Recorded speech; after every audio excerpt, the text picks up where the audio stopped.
Halo teman-teman, pada video kali ini kita akan membahas mengenai dasar-dasar perilaku grup dan memahami kerja tim.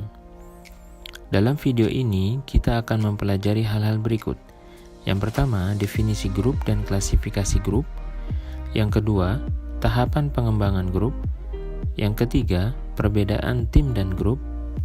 Dan yang keempat adalah tipe-tipe tim. Baik, kita akan bahas topik pertama, yaitu tentang definisi grup dan klasifikasi grup. Dalam perilaku keorganisasian, definisi grup atau kelompok adalah dua atau lebih individu yang berinteraksi dan saling bergantung, yang bersatu untuk mencapai tujuan tertentu. Grup atau kelompok dapat diklasifikasikan menjadi dua, yaitu grup formal dan grup informal. Grup formal ditentukan oleh organisasi struktur dengan tugas yang telah ditetapkan. Dalam kelompok formal, perilaku yang harus dilakukan oleh anggota tim ditentukan oleh dan diarahkan ke tujuan organisasi. Sebaliknya, grup informal bukanlah keduanya, terstruktur secara formal atau ditentukan secara organisasi. Grup informal di lingkungan kerja terkait dengan interaksi sosial.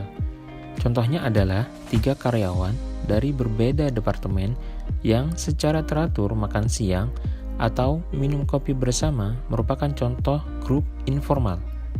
Jenis interaksi antar individu pada grup informal ini sangat Selanjutnya, kita akan membahas topik kedua, yaitu mengenai tahapan pengembangan grup dengan pendekatan punctuated equilibrium model, yaitu model alternatif untuk menggambarkan perkembangan grup yang bersifat sementara.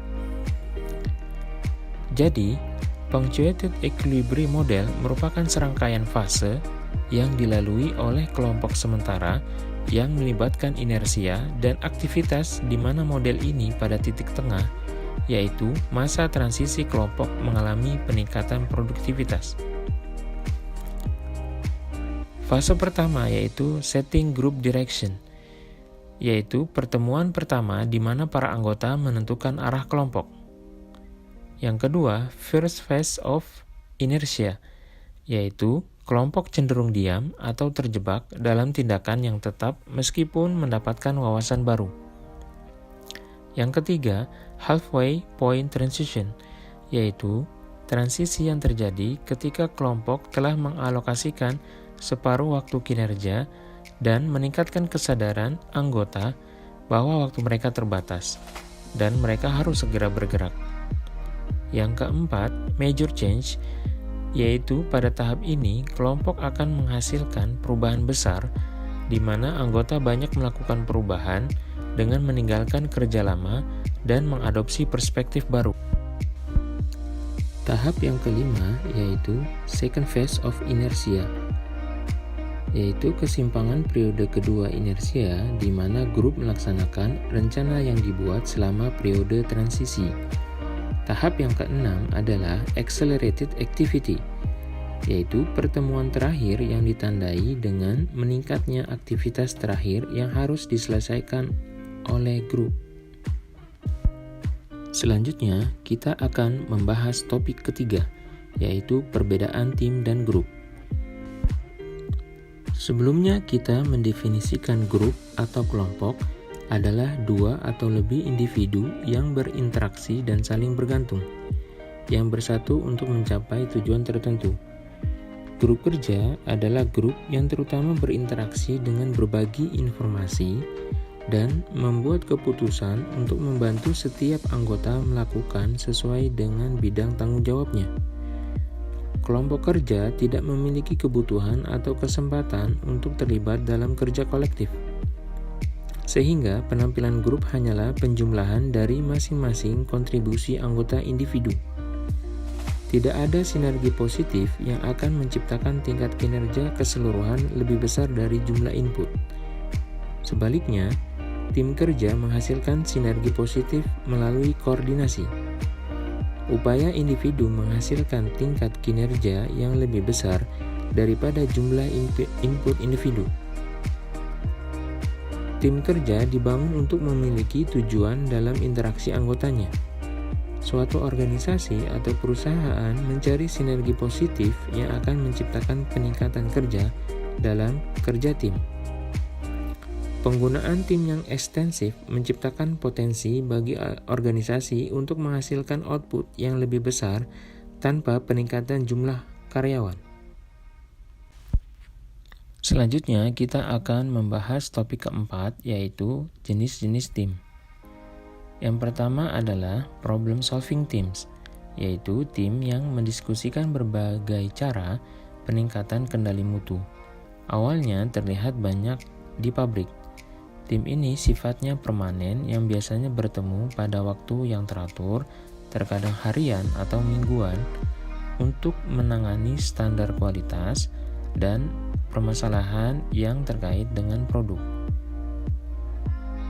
Problem solving teams jarang memiliki kewenangan untuk dapat melaksanakan saran atau rekomendasi yang dibuat, tetapi rekomendasi mereka ini dapat dihubungkan dengan proses implementasi dan beberapa perbaikan signifikan yang dapat direalisasikan. Jenis tim yang kedua adalah self-managed work team, merupakan sebuah tim yang benar-benar otonom yang tidak hanya bisa menyelesaikan berbagai masalah, tetapi juga mengimplementasikan berbagai solusi dan bertanggung jawab penuh atas hasil-hasilnya. Jenis tim yang ketiga adalah cross-functional team, merupakan karyawan yang berasal dari tingkat hierarki yang kurang lebih sama, tetapi dari berbagai bidang pekerjaan yang berbeda yang berkumpul untuk menyelesaikan sebuah tugas. Tim ini dapat bertukar informasi, mengembangkan ide-ide baru, memecahkan masalah, dan mengkoordinasikan proyek-proyek yang kompleks. Namun, karena tingginya kebutuhan akan koordinasi, tim lintas fungsi ini tidak mudah dikelola. Jenis tim yang keempat adalah virtual team. Virtual team menggunakan teknologi komputer untuk menyatukan anggota yang tersebar secara fisik dan mencapai tujuan bersama. Mereka berkolaborasi secara online menggunakan komunikasi tautan seperti jaringan area luas, media sosial perusahaan, konferensi video, dan email. Hampir semua tim melakukan setidaknya sebagian pekerjaan mereka dari jarak jauh. Virtual team harus dikelola secara berbeda dari tim yang bertatap muka di kantor. Sebagian karena anggota tim virtual mungkin tidak berinteraksi sepanjang pola hierarki tradisional. Untuk tim virtual agar efektif, manajemen harus memastikan bahwa pertama, kepercayaan dibangun di antara anggota, kemudian kemajuan dipantau dengan cermat sehingga tim tidak melupakan tujuannya dan tidak ada anggota tim yang menghilang. Dan yang terakhir, upaya dan hasil pekerjaan tim dipublikasikan ke seluruh organisasi. Baik, teman-teman, apa yang telah disampaikan adalah ulasan untuk chapter 9 dan 10 perilaku keorganisasian. Semoga materi ini dapat bermanfaat bagi teman-teman dan menjadi awal untuk dapat mempelajari perilaku organisasi lebih lanjut. Sampai jumpa pada pembahasan berikutnya.